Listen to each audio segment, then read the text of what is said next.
Tešíš sa Áno. na túto reláciu?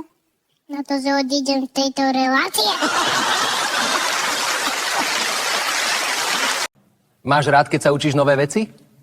Áno. Čo sa ti najviac páči učiť? Ako odomknúť mamin telefón. Čo je manželstvo? Manželstvo je povedať prepáč, aj keď máš pravdu. Naozaj?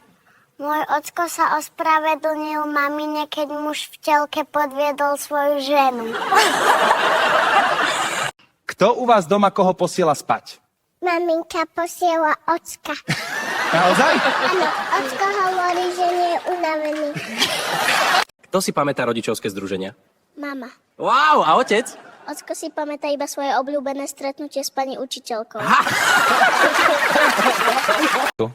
Kto si u vás doma myslí, že je najsilnejší? Ocko. A prečo si to myslí? Lebo otvára poháre a ukazuje svaly. Kto je najkrajšia osoba vo vašej rodine? Moja mačka. Tvoja mačka. A prečo nie mama a ocko? Pretože ocko stále boskáva a objíma mamu, nie mňa. Si mužom v dome? Áno, Čo robíš? dohľadám. Na čo dohliadaš? Na ocka. Prečo na ocka? Všetko zabúda. Telefón, kľúče, sebavedomie. Kto to teda naozaj riadi? Mama riadi dom, ja riadím ocka. Kto sa doma zobudí ako prvý? Ja sa zobudím a potom zobudím ocka. Fíha, ako to robíš? Urobím toto.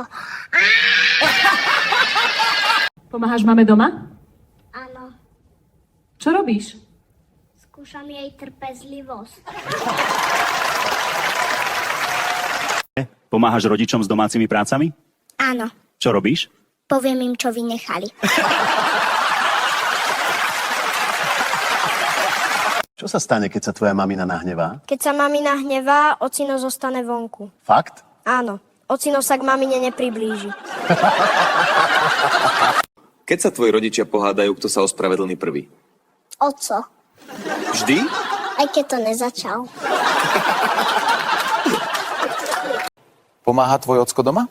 Áno, Fakt? dohliada z gauča. Je tvoja mama dobrá šoferka? Občas zablúdi. A čo sa vtedy stane? Stíši rádio, aby lepšie videla na cestu. Čo robíš, keď mama aj ocko povedia, nie?